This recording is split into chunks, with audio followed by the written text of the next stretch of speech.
Здравейте и добре дошли в 10-ти епизод на Рая на осмиците. Намираме се в Перник. Подготвил съм 2 страхотни игри и съм готова да раздам много пари. И двете ни игри днес са свързани с много банкноти и много пари и затова ги кръстихме банкнотомания. Обяснявам първата игра. Ще спираме хора. И целта ще бъде с затворени очи, с ето тази лопатка, да загребат колкото могат повече банкноти и да ги сложат тук в тарелката. Аз не се справям много добре. Да се надяваме, че те ще се справят по-добре от мен. Здравейте, аз съм Рая. Рая на осмиците. Дали ви се печелят пари? Много бърза една игра имаме. Даваме ви каквото си уловите на момента. Истински са. С тази лопатка ще трябва с затворени очи да си изгребете колкото можете банкноти. Така добре ли? Добре. Старт. Помня, че нищо няма да хвана. Давайте. Аз малко помагам. Няма нищо, има 10 секунди, само са минали. Има още много време. Давай! Може да си го хванете вие, ако искате. Подножчето. Ще го посъбера малко. Нищо ли не? Още 20 секунди. Има. Още 10 секунди. Браво! И 3, 2... 1, стоп! 10, 20, 30, 40, 50, 60, 70, 80, 90. 10, още чака с 100. Ама 90 лева не е зле. Идеално, перфектно. Загрявка сутрешна. Ако имахте регистрация, щяхме да ги отделим да станат 180. Няма представа, да знаят, че има такива игри. Добър ден! Здравейте! Здравейте! Аз съм Рая на осмиците. Благодаря ви. Моля да се представите. Димитрина Васева се казвам, пенсиониран учител. Тук от Перник. От Перник, да, от града. Искам да знам какъв е регламента, какъв е повода, Ние сме каква на е гости целта. в Перник. Искаме да раздадем днес много пари с една лопатка за готвене. Вие имате опит с такива лопатки, Имам предполагам. много богат и дълъг опит и не знам, това е много различно от мусаката, така че не знам как ще се От мусаката е справя. различно, обаче Да. пък е по-доходоносно.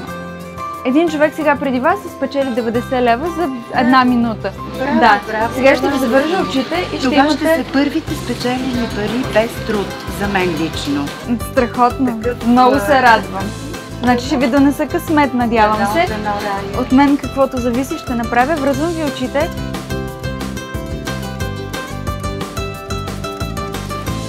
Готова ли сте? Да, готова съм. 3, Да. 2, 1, старт!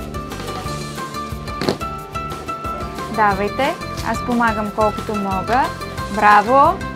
Не е като с мусаката, пак Не е като с казвам. мусаката, да, ама... Но ще желанието забавно. е същото, да. Имате още 30 секунди. Или колкото имам толкова. Имате още половин минута. Колкото толкова. има. Да. При тая инфлация Да, трябва при тая повече да инфлация. се старая. Да. Браво. Така, още. Давайте. Давайте, още веднъж имате. Още веднъж Още имам. веднъж даже имате. Стоп!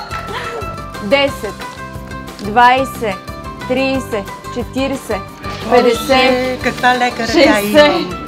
70, 80, 90, 100, 10, 20, 30, 40, 50, 60, 70, 80, 90, 220 лева.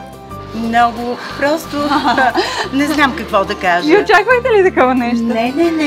Нито това, което ми се случи, нито сумата. А колко е учителската ви пенсия, ако не е тайна?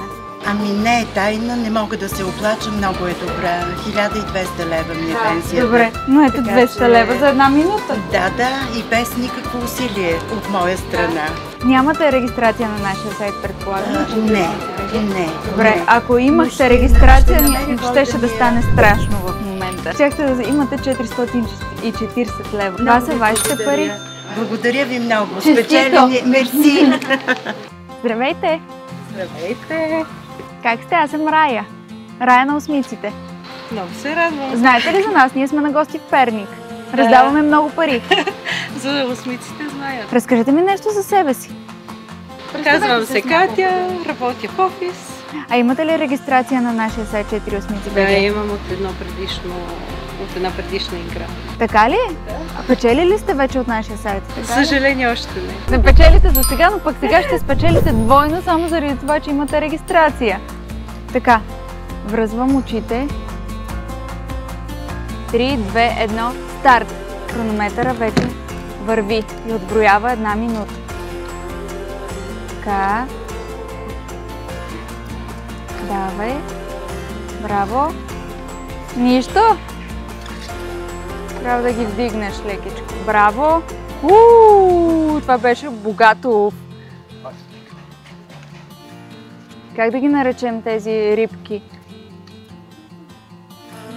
Давайте. Имате още 20 секунди.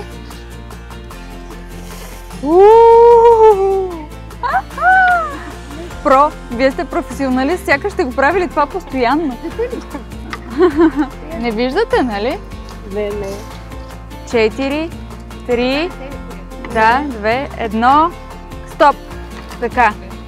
Тези последните не ги броим, ще просто изпаднаха от подноса ни. Може да свалите превръзката и да видите. Мисля, че доста добре е. Ще трябва да си помислите и да ми кажете за какво ще изхарчите парите. Това е тази дума много трудно. Има няколко, тук в Перник има няколко инициативи, за които хората събират пари. Сигурно ще дам голяма част. За благотворителност. Това е много хубаво. Може ли да ни разкажете малко повече за инициативите? Едната инициатива е за едно болно момченце, за която се събират пари. Имаме и едно кученце в нашия квартал, където живеем, където наскоро го бутна кола и също...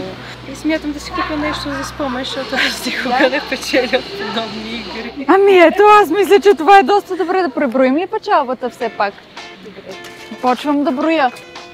10, 20, 30, 40, 50, 60, 70, 80, 90, 100, 10, 20, 30, 40, 50, 60, 70, 80, 90, 100, 200 до тук. 10, 20, 30, 40, 50, 60, 260 лева. По две. Това са по моите скромни сметки 520 лева. Добре ли е? Много е добре. Това са твоите 260 лева.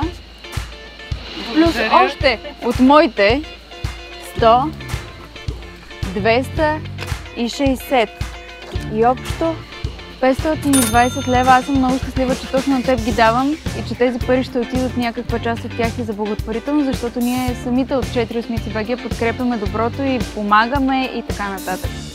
Много се радвам, надявам се всички да се помагаме повече и така ще имаме по-добър живот. Много се радвам, Катя.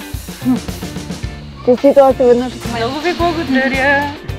Беше много интересна игра. Не вярвах, че домакинските умения могат да донесат истински пари на някой човек. Равносметката до момента каква е? Раздали сме общо 830 лева само от първата ни игра. Перничани ми счупиха касичката направо. Разориха ме. Сега не знам какво ще правя вече. Гледайте и втората част на видеото ни следващата седмица.